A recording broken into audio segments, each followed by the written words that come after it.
Undang-Undang Cipta Kerja, Undang-Undang Nomor 6 Tahun 2003, mulai mengatur apa itu disebut dengan tanah musnah. Sebelumnya di belit pertanahan, akarnya kan Undang-Undang Pokok Agraria 560, itu tidak pernah diatur apa yang dimaksud dengan tanah musnah. Di Undang-Undang Cipta Kerja mulai disusupkan istilah tanah musnah di pasal 49. Di PP 18 2001 lebih ditegaskan lagi. Di definisinya ada di angka 1 nomor 33, dan bahkan di pasal 66 PP 18 2001 itulah yang menjadi dasar legitimasi bagi pihak-pihak yang ingin membangun industri properti di wilayah laut bisa memperoleh hak, tapi bukan reklamasi seperti di pantai utara Jakarta.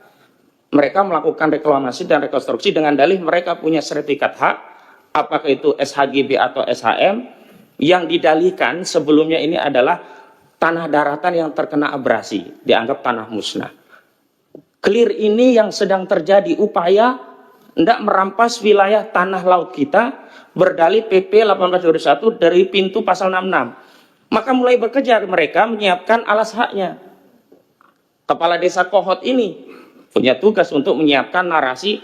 Dulu ada girik-girik tahun 80-an, 81, 82 yang seolah-olah ada di wilayah laut, yang kemudian menyelibatkan kantor jasa surveyor berlisensi yang dia juga tekan seolah-olah wilayah itu ada di wilayah daratan, maka diterbitkan oleh BPN ini.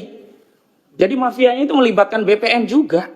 Karena produk itu tidak mungkin terbit kalau BPN melakukan tindakan yang benar-benar sesuai aturan. Contoh, tidak mungkin ada pengukuran sertifikat di laut kemudian diloloskan sertifikatnya.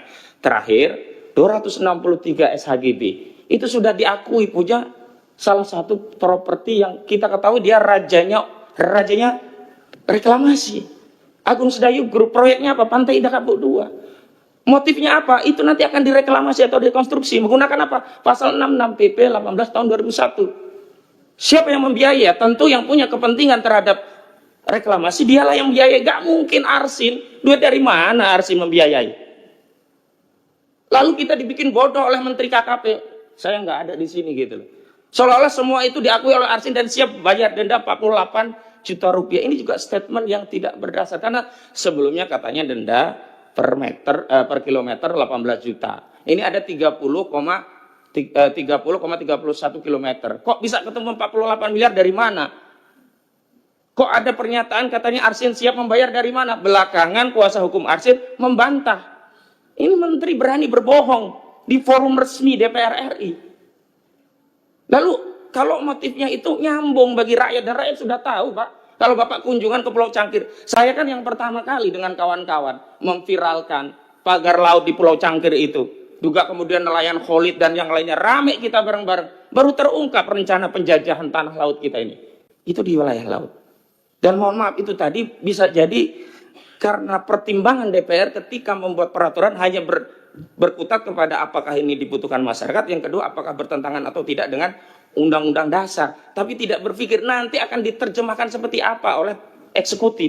PP-nya nanti seperti apa? Ternyata PP itu merinci dengan sesuatu yang tidak pernah diatur dalam undang-undang. Nggak ada hak reklamasi yang diatur dalam undang-undangnya, tiba-tiba dimunculkan dalam PP-nya. Jahat sekali, ini oligarki sudah masuk ke relung-relung bernegara kita. Saya bicara atas nama negara, bukan hanya rakyat hari ini. Kalau hari ini kita diam, nggak tahu kita punya kedaulatan wilayah apa lagi. Itu untuk di wilayah laut. Sekarang di wilayah darat. Mumpung ada BPN dari Kabupaten Tangerang juga di tingkat provinsi. Kami menemukan data, dan ini dari situs Bumi ATR, data yang kami olah. Ada 3 orang nama, Engcun atau Gojali, kemudian Freddy dan Henry, punya tanah 9 juta hektar. 9 juta meter persegi atau 9.000 hektar. 900 hektar, mohon maaf, salah. Ya, 9 juta meter atau 900 hektar. Ini nggak mungkin bisa diloloskan kalau nggak terlibat pejabat bermain di dalamnya.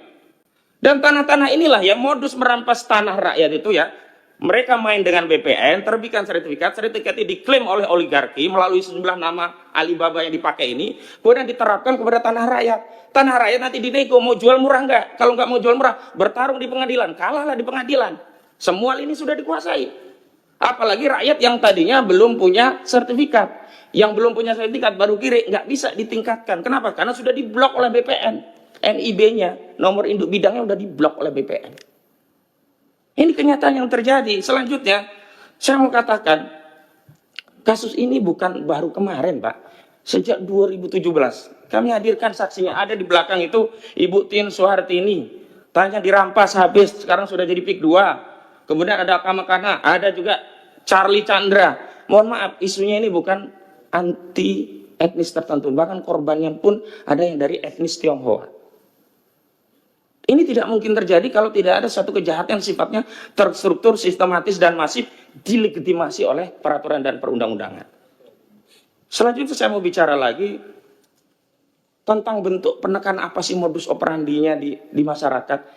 Bapak-bapak kan hari ini baru tahunya yang timbul sertifikat itu hanya di atas laut. Faktanya, Bapak cek di aplikasi Bumi ATR atau ATR BPN, di sungai-sungai sudah diterbitkan sertifikat oleh mereka. Jadi mau dikuasai semuanya, laut dikuasai, sungai dikuasai, darat dirampas. Kenapa kami konsisten menggunakan terminologi merampas tanah rakyat? Kenapa? Definisi merampas adalah mengambil tanah dari pemiliknya tanpa keridhaan. Baik karena harganya murah, tidak dibayar harga, apalagi dengan intimidasi dan sebagainya. Bapak coba ke Kronjo. Tanah di Kronjo itu ada yang dibayar berapa? Rp30.000 per meter. Ada yang Rp50.000. Itu pun belum dibayar semua. Ada seorang petani di Kronjo sedang menunggu panen sawahnya. Tiba-tiba datang tanah urukan menumbun tanah sawah tadi ini dekat dengan sungai yang sebelumnya sudah diuruk. Kalau sekarang sudah dinormalisasi, namanya Sungai Kalimalang. 20 meter lebarnya, 3 km diuruk. Karena rame inilah alhamdulillah dinormalisasi. Tapi di dekat situ juga ada sawah menjelang panen, tidak ditanya pemiliknya, langsung diuruk. Kebingungan ini.